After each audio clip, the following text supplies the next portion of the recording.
So waiting for the countdown.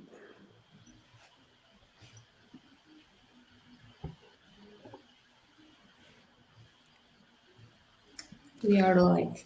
Okay, hello everyone. Welcome to this hiring and building tech teams in Portugal webinar with the participation of FinTech House, Velvet Formula, and Finance Chatbot. So we have distinguished guests with us today. We'll start by Antoine Pelusseau, right? Please correct me if Perfect. I'm wrong. CEO and co-founder of Finance Chatbot. We have Misha Alefirenko, right? Also, okay. Yeah. CEO of Velvet Formula, and you have Mariana Gurjão from FinTech House. Thank you for being here. The goal of this session is basically to share some experiences regarding hiring and building tech teams in Portugal. Please leave your comments in the chat. Please leave your questions on the Ask a Question section down below left to the chat. And let's make this as insightful as possible for all of us.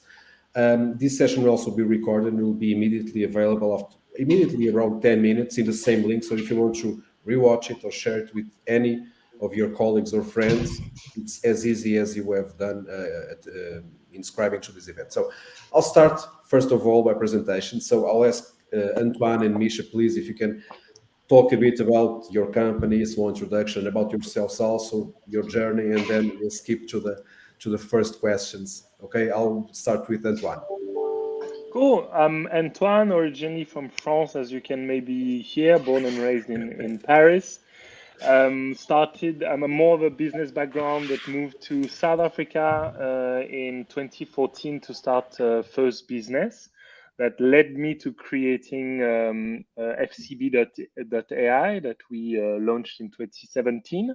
We ran that project for about 3 years in South Africa. So very AI-driven, what we call conversational AI solutions, specifically for financial services providers.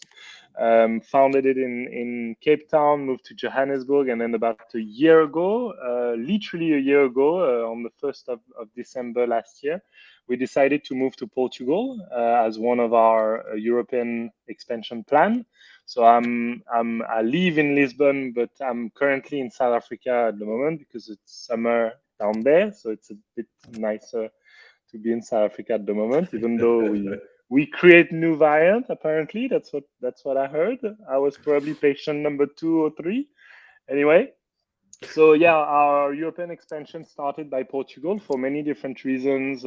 One actually not necessarily related to talents, but obviously talents is part of it, is the visa application. So we have obviously an African team. We need for them to be able to come to Portugal, meet the clients and so on. So we had that problem that was kind of solved a little bit easier from that perspective, but also cost of living and talent, tech talent in our organization. So yeah, that's me in a nutshell.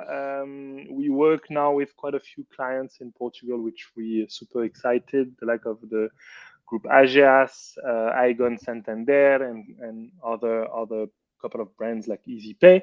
So yeah, we've grown quite a bit, but that's me. Don't want to take too much time. Great, thank you, Antoine. Misha. Yeah, thanks for having me today. My name is Misha, and I'm CEO and co-founder of Velvet Formula. Basically, what we do, we are providing liquidity on the crypto exchanges. So regarding my experience, I was born and raised in Russia, in Moscow. I spent all my career in traditional finance, working on the buy side and sell side, managing money and working with the brokers. Also, a couple of years I worked in Switzerland. And then around 2014, I moved to Portugal. That was probably just an occasional move. But yeah, it turned out to be super lucky. And I'm really happy that I live right now in Portugal and taking into account a lot of opportunities that country allows to do. What Antoine was mentioning, it's I think one of the major advantages here in Portugal is that it's relatively easy to bring people in. comparative to UK, for example, or Switzerland, where I faced it at some time. So Portugal, I think, is a great place to have team, and we are happy to be here. Okay, and finally, Mariana, please, from FinTech House. We are partnering to this event, but please present also yourself and FinTech House to our audience. Thank you, Pedro, and thank you, Misha and Antoine, for sharing your experience. So for those who don't know us, the FinTech House is an initiative of Portugal FinTech. We are a non-profit and non-governmental association and a startup eccentric. So our main mission is really to empower the FinTech ecosystem here in Portugal, supporting the startups in 4 main blocks. So the first is regulation. We created the Portugal FinLab, and for those who are thinking about moving to Portugal and start a fintech, this is a great program because it's like a unique touch point in Europe with the 3 regulators of Portugal, Bank of Portugal, CMVM, and ISF, and you can get a full report on how to be compliant with the regulation. And then we help also in supporting finding the best talent, connection with incumbents, raising capital, and so on. So the FinTech House basically is the physical space where you join all these parts together. And it's a joint venture between Portugal FinTech and Sitio, that is the co-working space that manages the house, and it's the hub for FinTech in Portugal. Okay, thank you, Mariana. Well, myself, I'm Pedro Moura. I'm CMO of Landing.Jobs. Landing.Jobs is basically a tech marketplace for companies and tech professionals to meet and to start working together wherever they are. So we have been helping since, 2015, a lot of companies come to Portugal, do their first approach, and then scaling their teams by providing the right conditions, and a bit like what FinTech House does in terms of helping foreign companies come to Portugal and then raise their operations and their relevance. Okay, but enough about presentations. Let's go to the questions. Okay, and I would put the first questions to Misha, to Antoine, and basically that would be a very simple question like, what made you come and stay, not just come, to Portugal? We have already talked a bit about the why you have came to Portugal, but the main thing I believe is, why have you stayed? Why are you still in Portugal? Why do you, I think, make plans to grow also here? And Misha, please, let's start. You're on my left, so first then Antoine. Yeah, sure. Why not? Actually, like I said in the beginning, it was more an occasion. We were just researching. So basically, the idea was that I faced real problems in Switzerland to get a residence permit, because if you don't have European Union passport, then it's really complicated to get a residence permit in Switzerland. So basically my job was there, and I was traveling between Moscow and Zurich. And also we got the small office in Sweden, and I started to research basically where I can get a residence permit, because it doesn't make for me sense to spend all my time in Moscow, because the team was in Zurich and in Sweden, in Stockholm. So basically I started to research, and I checked several countries, and just one of them was Portugal. It came out of the fluke, so I have no idea how it happened, but I just got a short conversation on the plane with some person that was like, why you don't consider Portugal? And I said, what's the reason? And she said, it's super easy to get all the documents and super easy to land, and people are just nice. And I said, okay, let's try. So we just took a ticket planes and spent here a couple of weeks, and we were really amazed. First of all, because of people. I really love Portuguese people. I think everybody speaks English, which is a great plus compared to Spain, for example. And the other thing is, I think that the majority of Portuguese people are super nice and super helpful. So if you have some problems or something goes wrong, people are just happy to help, and it's part of the culture. I really appreciate that. And we liked that we saw in these 2 weeks, and we decided to move here. And since then, we never regret that we moved here, because of, like I said, the legislation is becoming better and better in terms of for foreigners, I mean. And like you have right now several options to move into Portugal. I think that the most popular right now is Golden Visa. The other option is why people are moving here is non-habitual residence program, where if you are high talent, for example, if you're a highly skilled programmer or entrepreneur which is running business online, then it makes a lot of sense for you to move to Portugal for the tax reasons. And even if you are hiring people just for your company, it's relatively easy to bring people from rest of the world to Europe through the Portugal. Like I said, Switzerland is extremely complicated. Germany is a bit too bureaucratic, and in this light, I think Portugal is having the best competitive mix, which is the good weather, mild regulation in terms of moving people here, like from Africa or from Russia or from CIS countries. And I think that this tax non-habitual residence program that was introduced by the Portuguese government several years ago, it actually makes all the magic, making Portugal is really a cool destination for digital nomads and for remote teams and for the development offices. Great explanation, Michel. We'll do it better. I think that I'm going to hire you to sell Portugal to, to foreign companies. But great. Antoine, your take on this, please. Yeah, I can only vouch for all what Michel said, agree 100%, so not repeating his points. On my side, there are a couple of important points to complement is the quality of life. Today, there is a big drive around life, work and life balance, and where you work, where you can have, a good life. And I think Portugal is the culmination of all what we want from a security, safety point of view. It's one of the safest. Lisbon is one of the safest cities in the world. Being able to walk anywhere, it's a great quality of life. Everyone is super nice. Everyone speaks English. That's quite cool. And there's this big drive for startups. So you have this kind of, a lot of initiatives around startups for all the different ones. And I think Portugal FinTech is driving that a lot, like combining being able to have a space, meeting other startups entrepreneurs, the capital raise, connecting with corporate clients as well as investors in one space. And you have a lot, like I managed to, well, the first time I came to Lisbon was for the Web Summit in 2016.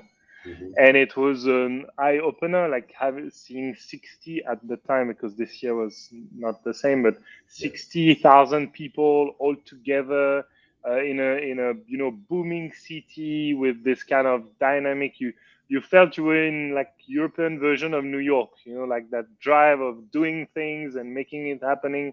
And I think that's what a lot of people want, this balance between quality of life as well as access to corporate clients, investors, and tech talents. And I think the tech talents today are so precious that they also know where to be positioned. So, for instance, Portugal has this quality of life, but also access to talent and an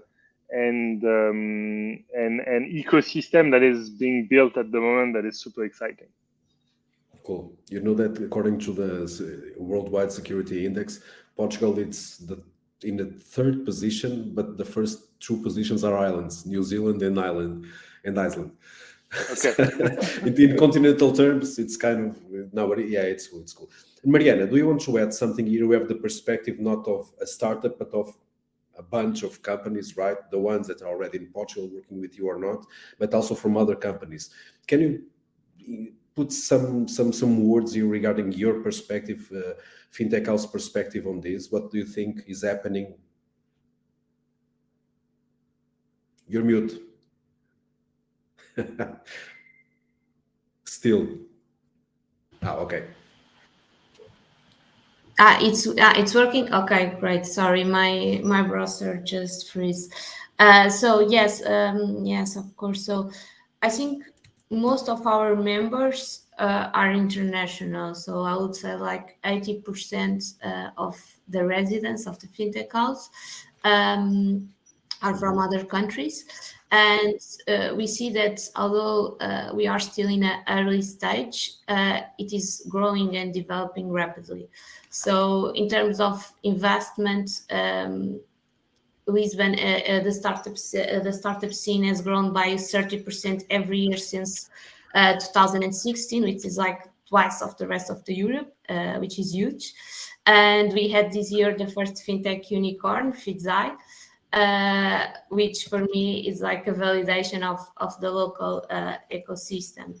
And every year we launch a report, so Portugal FinTech Report, a deep dive. We have like a top 30 fintechs,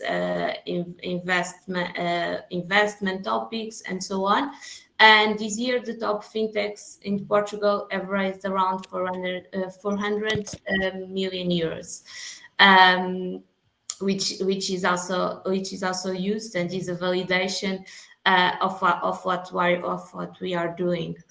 And I think mostly because of everything that Misha and Antoine already telling, but talent is really a key point.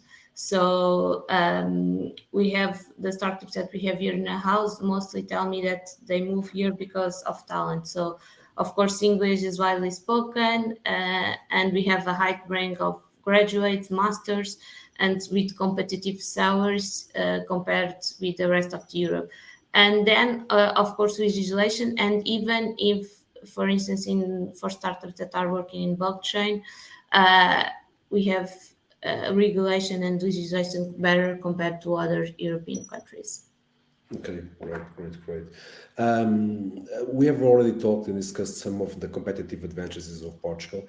But for example, there is one big, I would say, debate regarding, okay, but should Portugal be trying to attract companies due to lower wages and lower costs, or is it about something else regarding the tech talent? Because I think that probably, besides the regulations and all that, it's been pointed consecutively as the number one reason for companies coming to Portugal. It's the shortage of tech talent that they face in other places, and how easy it still is, because things are changing, to find good tech talent in Portugal, and not necessarily just Portuguese tech talent. Because as Misha said, the openness of Portugal to welcome and to bring people from other places, it's growing more and more as a strong tendency.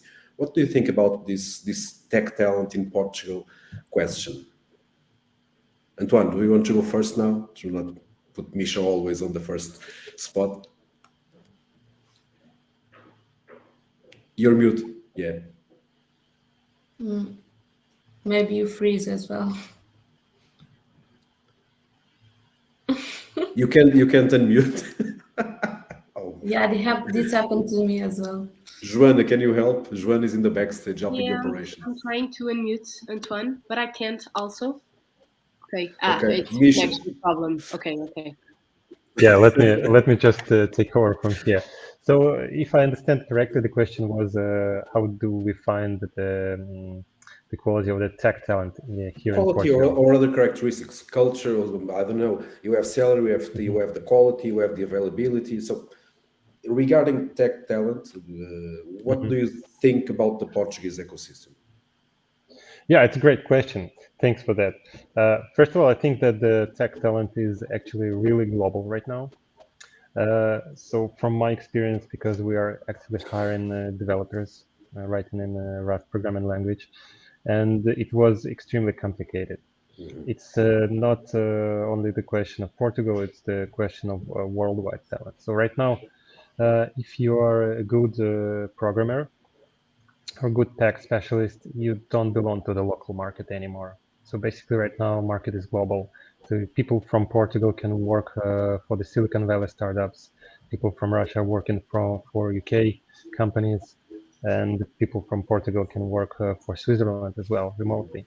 So I think the couple of last years, starting with the pandemic year, 2020, they dramatically changed the landscape for the tech talent.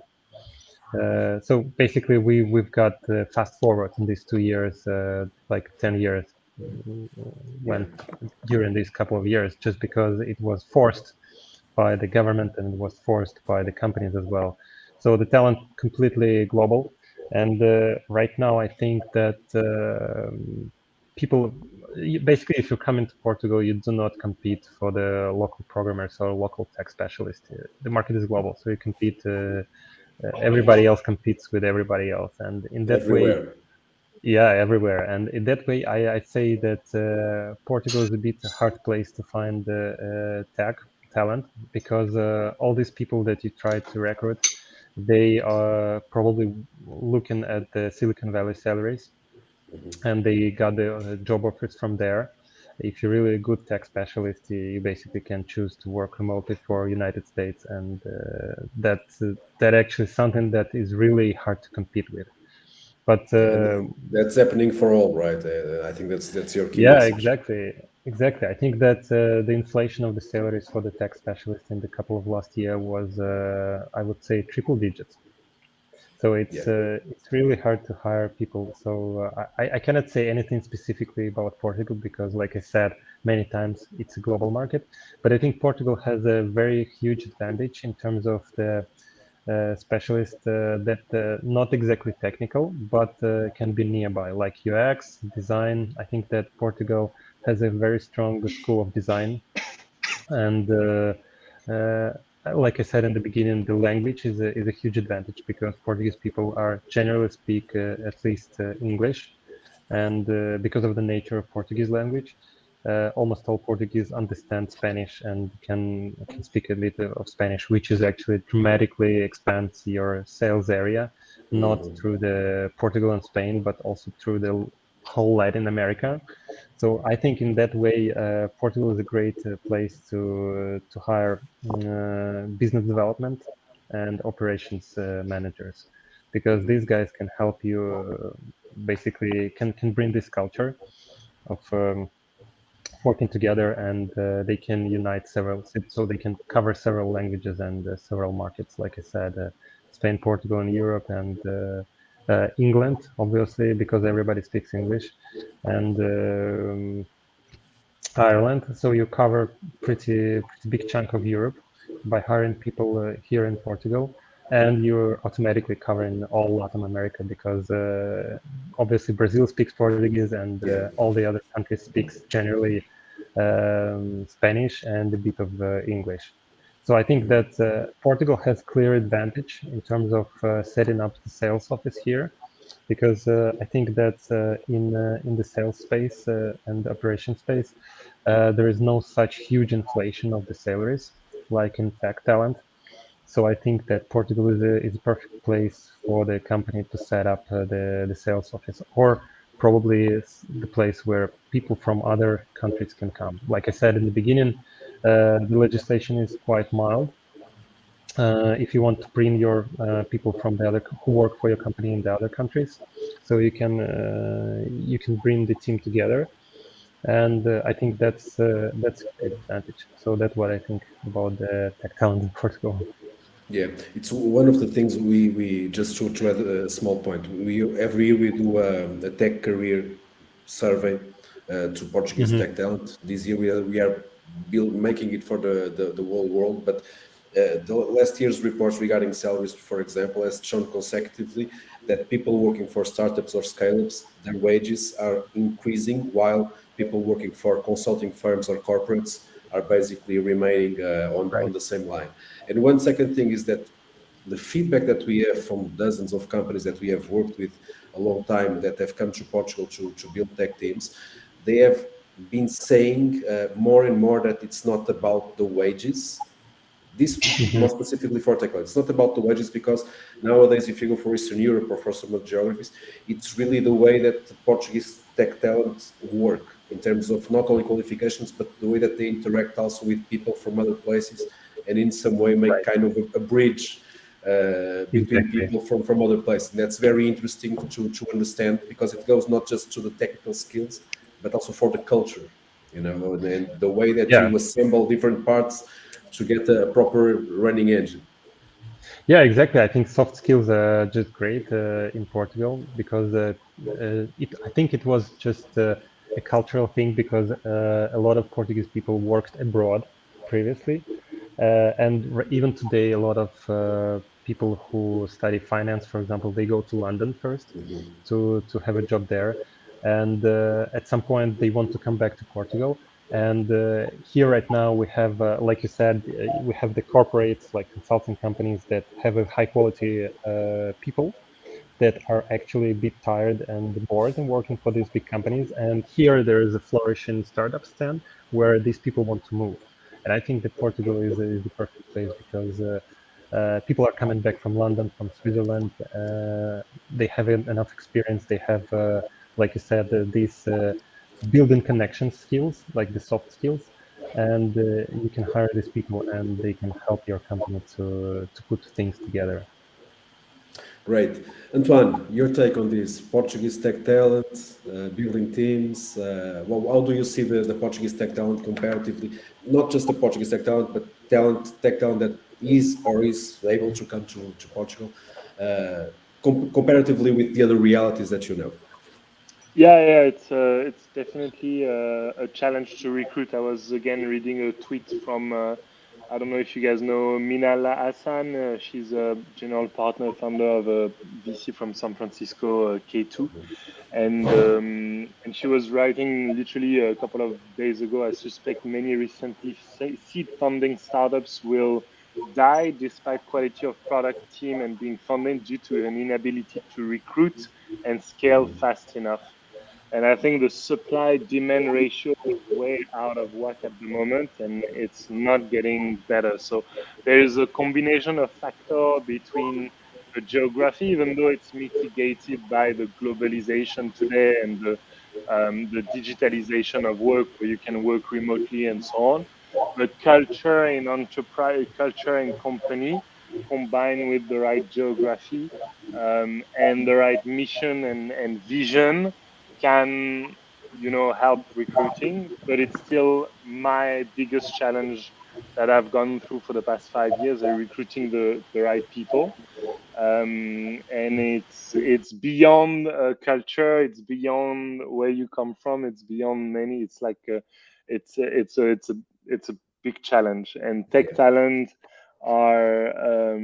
are very demanded at the moment. I don't think we compete much as a startup against like of an Accenture or big corporation. I think it's different. It goes, Yeah. there are different mindset for different type of work, but I think the technology that is used, the culture, the where the business is located, what um, uh, things you can have. Like for example, we have quite a big team in South Africa, but now they are interested to move to Portugal. They would love to experience the Portugal weather, the Portugal quality of life, not the Portuguese variant. It's only in South Africa, apparently. We're like Yeah. the only country that creates variant. Um, but um, but yeah, I think the for us as a startup that was founded in Africa, uh, being able to have an entry market in Europe via a country like Portugal that remains within the European context in like a big development. Like there's growth when you land in Paris and you have to hire someone in Paris. It's double Yeah. the price of someone in Portugal with double the hurdle to sign a contract with a corporate client in Paris.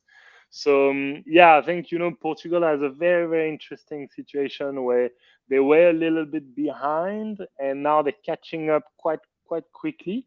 So plus you add the quality of life that quite a lot of people are looking for at the moment. So having a bit space, having the nice weather, having not too of an expensive life, being able to enjoy the ocean and so on.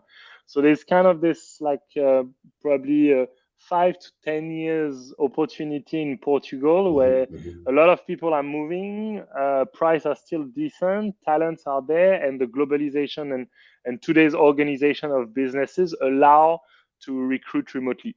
The only, however, I would put is I don't know if a lot of businesses will stay fully remote. I think there is a bit of a duality here where potentially tech talents can still work remotely, but business sales, like very, people that you need to drive to get amazing results, I'm not sure the remote work works. I think it's a complex equation. So It is. yeah, It is. that's Even my even take. even even in Portugal, we are what we see in the last more in the last 2 years. It's a huge increase of companies, and not just small companies. Small companies, I would say companies until 50 people, but bigger companies that are coming to open tech centers. That is putting a huge pressure on the tech talent available locally, which needs, and fortunately the government and even some companies as Landing.Jobs are taking steps.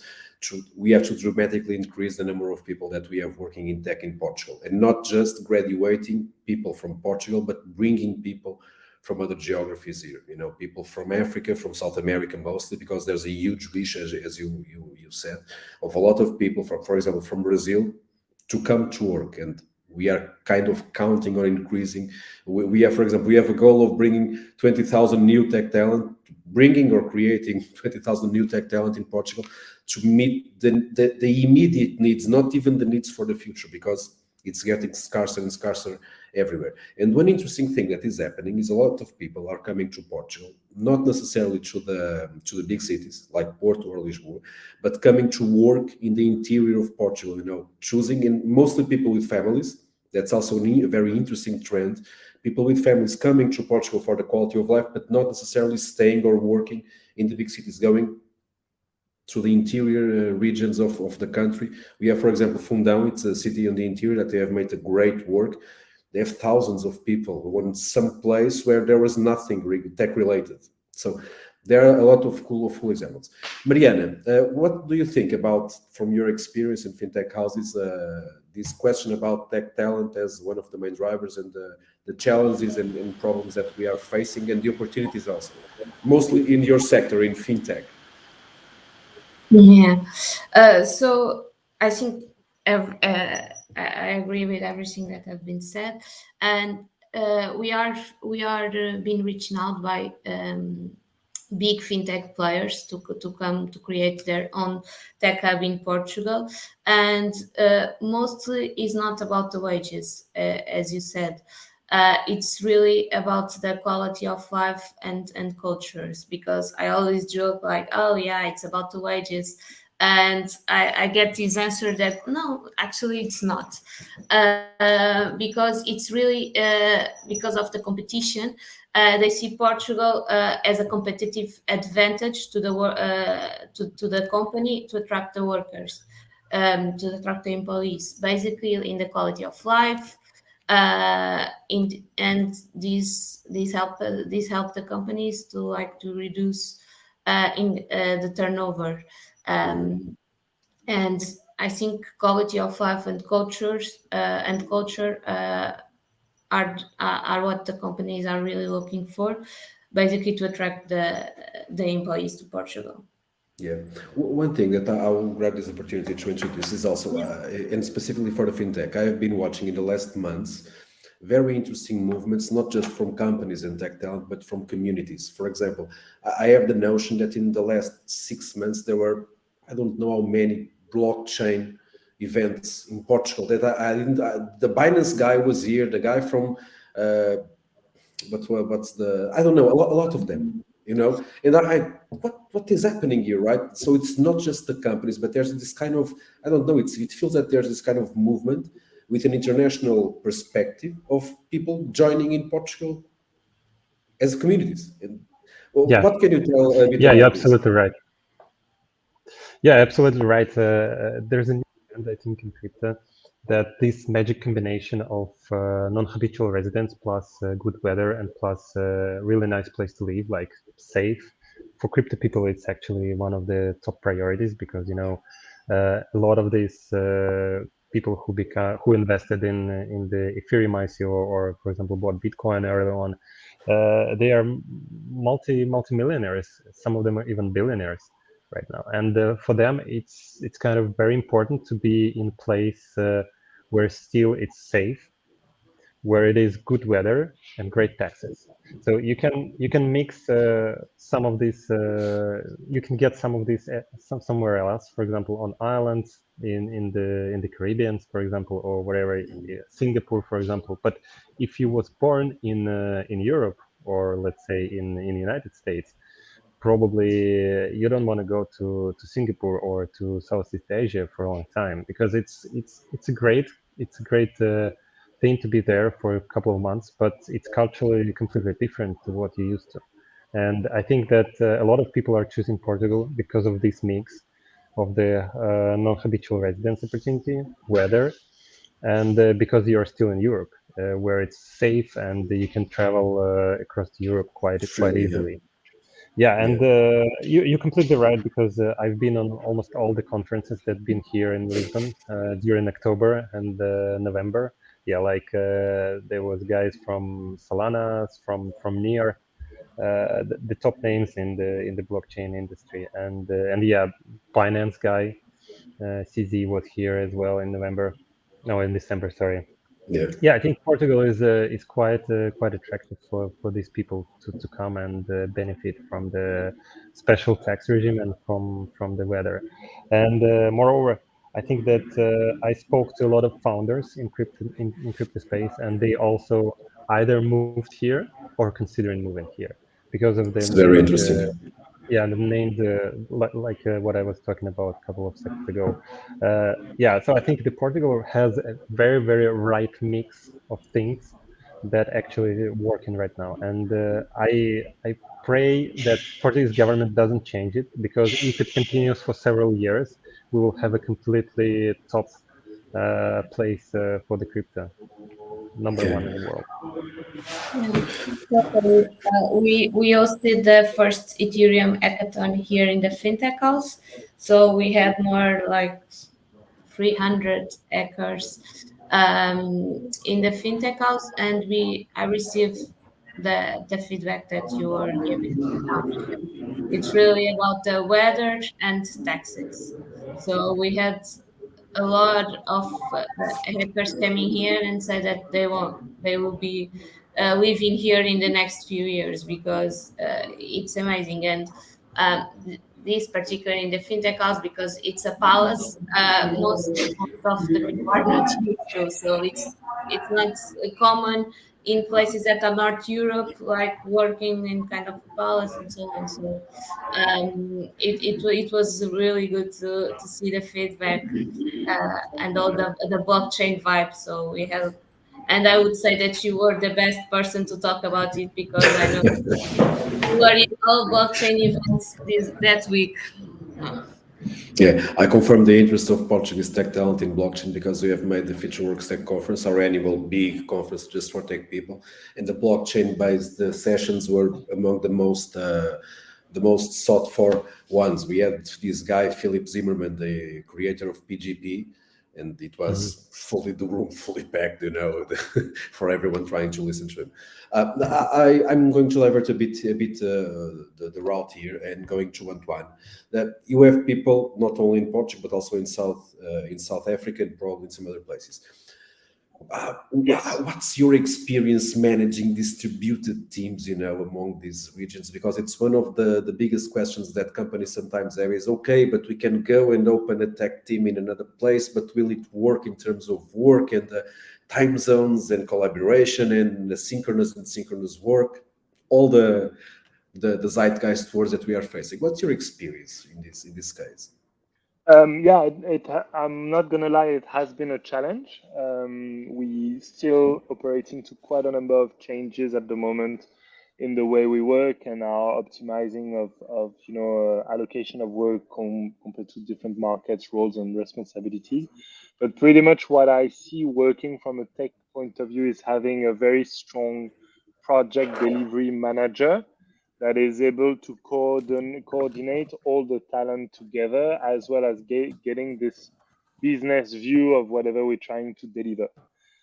So that role is essential, in my view, to operate tech team remotely and have different talents working on different geographies. Now I have more challenges for the business people. I love them very much. That's where I come from. But they are quite harder to manage from a delivery point of view, because the way of working is different. Like an engineer may work via task.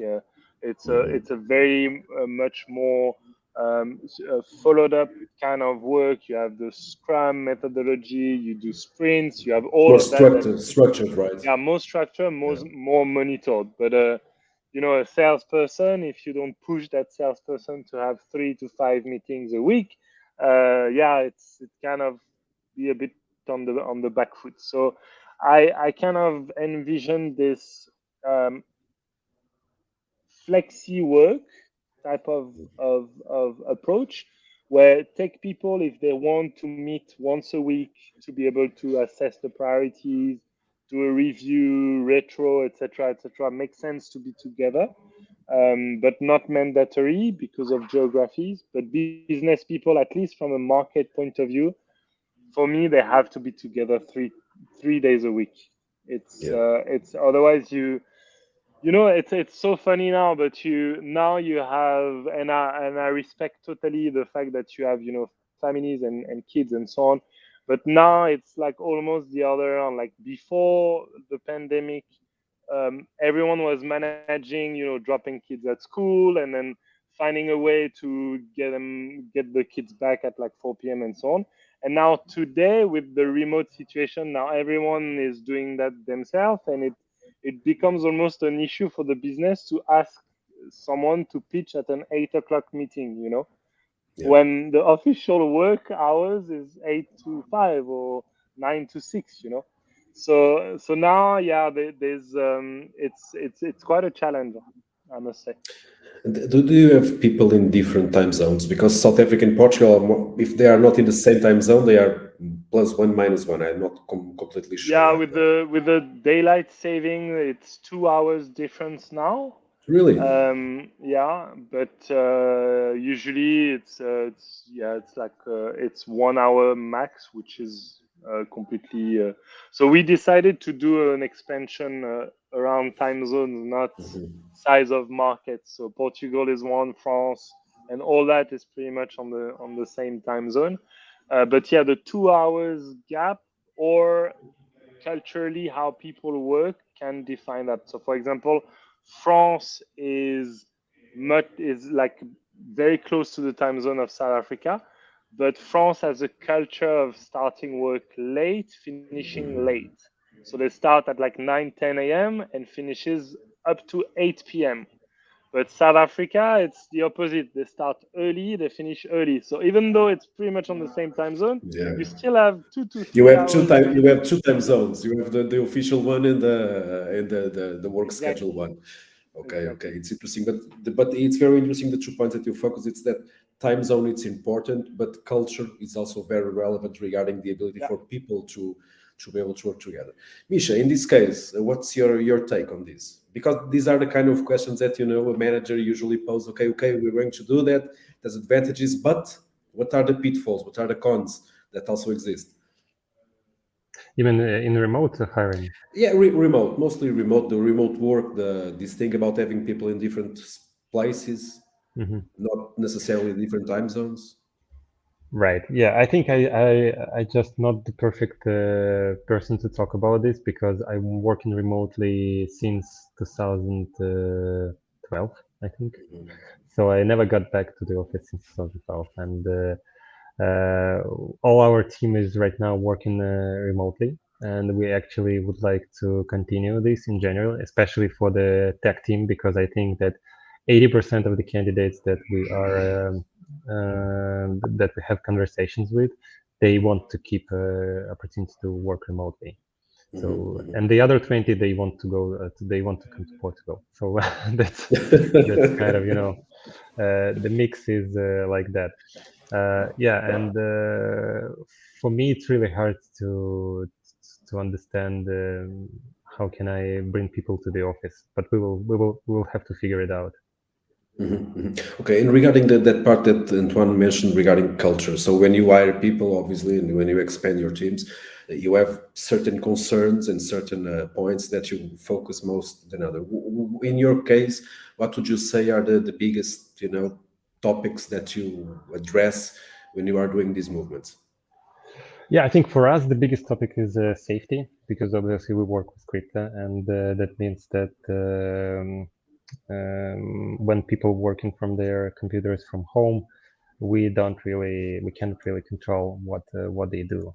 So they can be under attack of the phishing attack or any other virus that we cannot control. And for that reason, the greatest concern we have is that we need to separate our financial machines where we do the operations where we transfer money from one account to the other, and our communications machines where we have all the messengers like email, web browsing, and that's number one thing that we are doing here.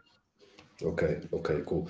So I would say now, before one final question, to go for the questions of the audience, we have one question from Christian van Buren. I think it's spelled like this. What were your main barriers after that first experience coming to Portugal? So not just good things, but there are also difficulties and challenges, of course, that you probably certainly have faced. What were these traps along the way that you encountered? To try to help other people not step on the mines? So on my side, I don't speak Portuguese at all, and I know Portuguese people are probably one of the best nation in Europe that speaks very well English. So kudos to all of you guys.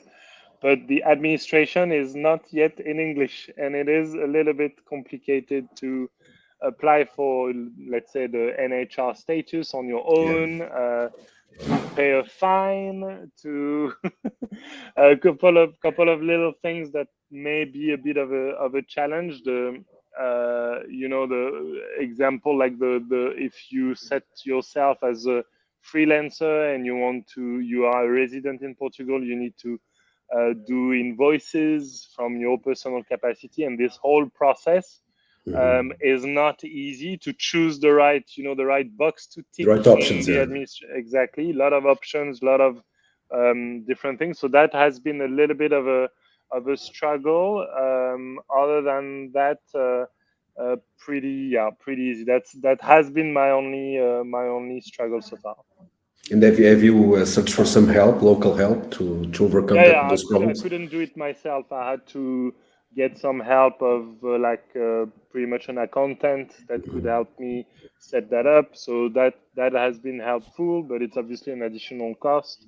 And understanding a bit the intricacy and how this whole system works can also be a challenge. So being helped is essential.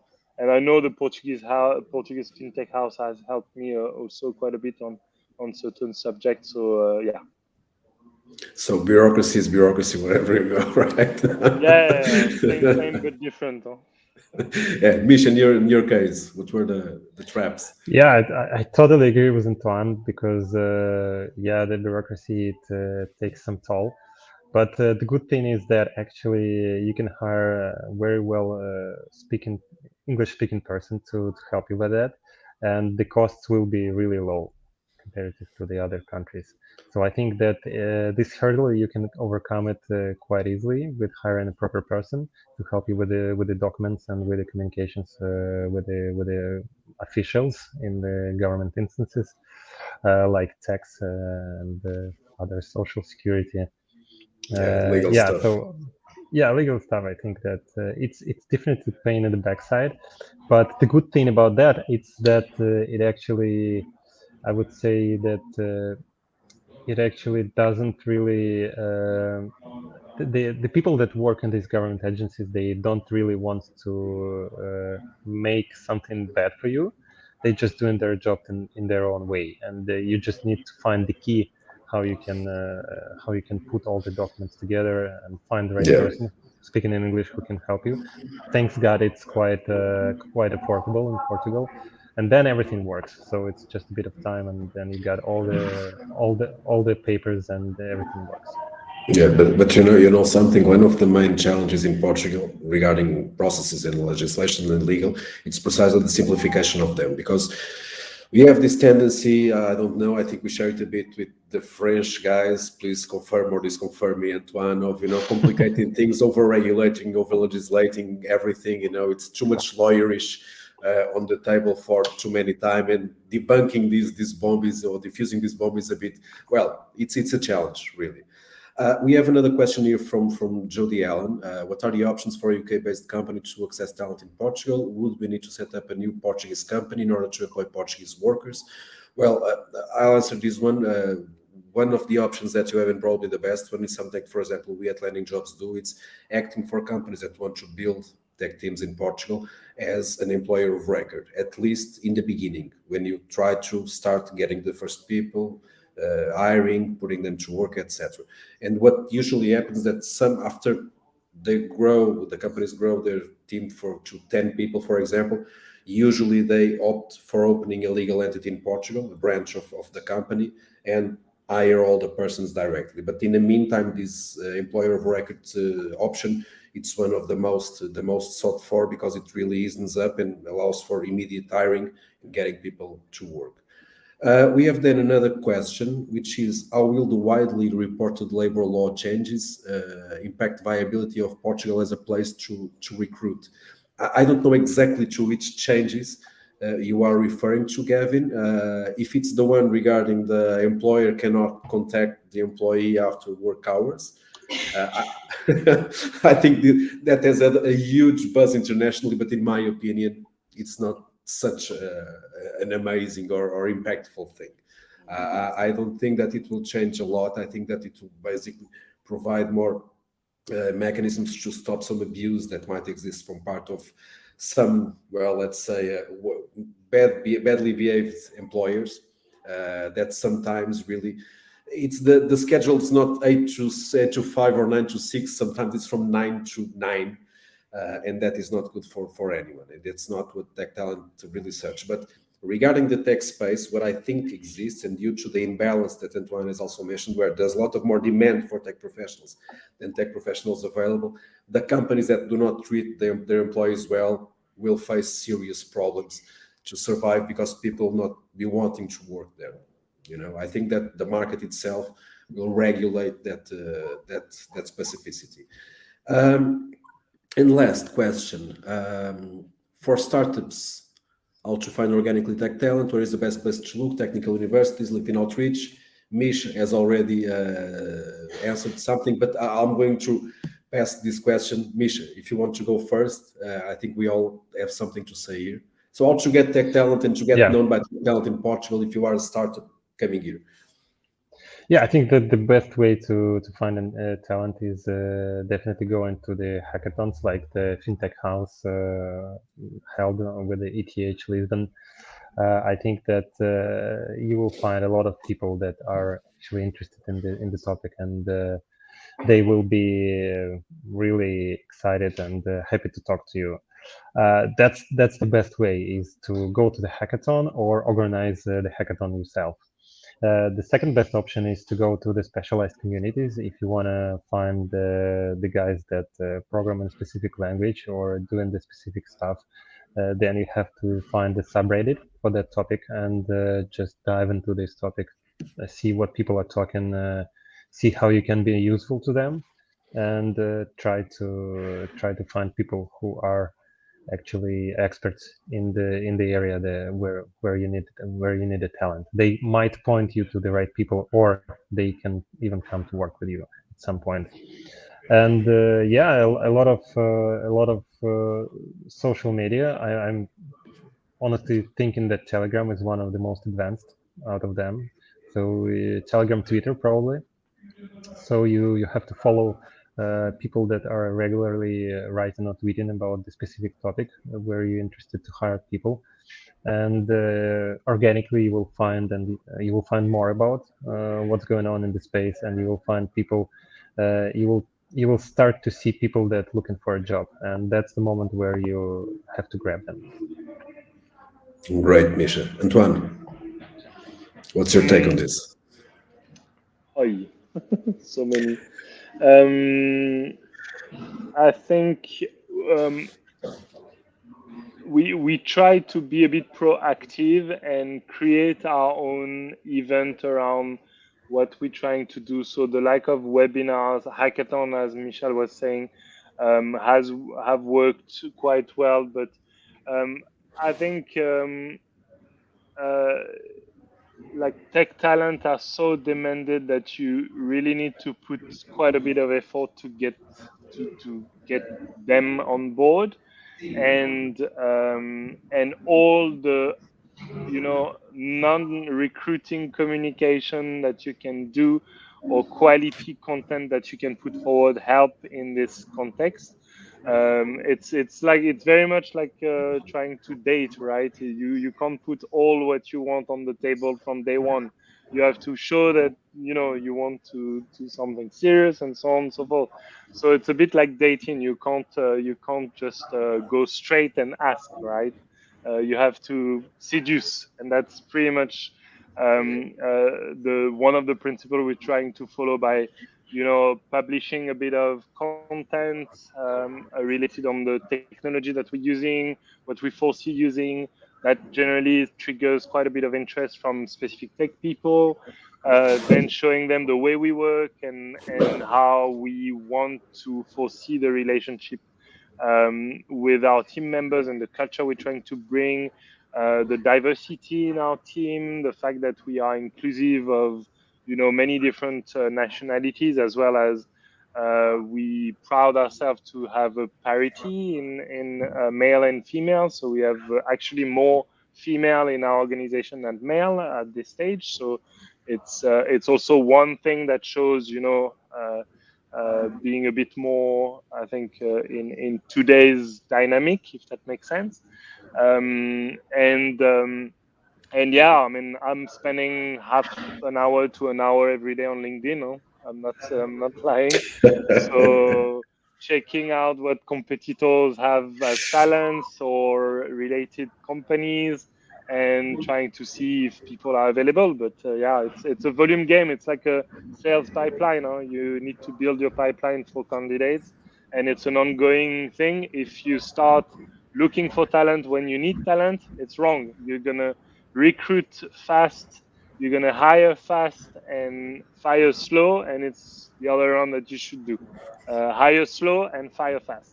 Sorry. Yeah, Sorry. completely agree on that. And just to give my take on that, specifically in Portugal, as Antoine said, it's not a project where something, it's a program, it's an ongoing and continuous thing. You have to always be showing your presence and doing what we call in the job, the employer branding function, a continuous function of what you do as a company. And that's the best way to create an audience that will then be not only the pieces for the pipeline, but sometimes people that refer other people and talk, hey, look at that, it's great, it's a good thing. And that's essential. Going for communities, I would also strongly advise on that. And sometimes looking for communities outside the beaten path. For example, there's a lot of people coming out of boot camps, of technical boot camps, which are very good people. And these boot camps, they work with companies while the people are attending these courses and building projects directly, getting people to interact, to get an involvement with your company from the beginning. It's very important. And then it's going for local players that, as the legal part, also needs help from local Portuguese people to tell you how to sail through these seas. Here it's the same thing, and you have above FinTech House that can help. For example, Landing.Jobs, which also does a job specifically for putting companies on the map, showing them. There's a lot of great companies that people don't know, and that are great places to work. And we help a lot of companies do that, getting to be known using all the mix of techniques and then procedures that Misha and Antoine has told. But there's one thing that's for real, is that it's not something that you do, just let's hire this guy. No, you have to be continuously hiring. The market is too strong. And then after hiring, and this is also very important, as we all know, especially in sales, you have to retain them. So it's not just to bring people to your house, you have to make them feel that like that's their own, and that's sometimes it's a bit, people don't care too much about it. It's just work. It's not just work. For you to have a notion, people in Portugal, according to our survey, they changed company from 1.6 years to 2.3 years in average. Okay, so this is kind of the baseline that you must have for retention of people in your organization, probably trying to go for upper levels. Well, we are on time, 12 o'clock in Portugal, 1 hour after we have started. Mariana, Misha, Antoine, thank you very much. I hope that this was insightful for all the audience back there. Okay, as I've told in the route in the beginning, you can rewatch or pass this session to other people. It's just using the same link, the link that you are using now. It's as simple as that. If you have any other questions, we will have our contacts. Please also, I think that Mission and Antoine, if you have not left your contacts, if you want, please leave them. From our part, we are obviously open to help you in any way possible, clarifying some doubts. You have the Hiring in Portugal ebook that we have made with a lot of partners that has a lot of everything that we have talked about here. It's a great reading, and that gives clear path for people, for companies thinking about coming to Portugal.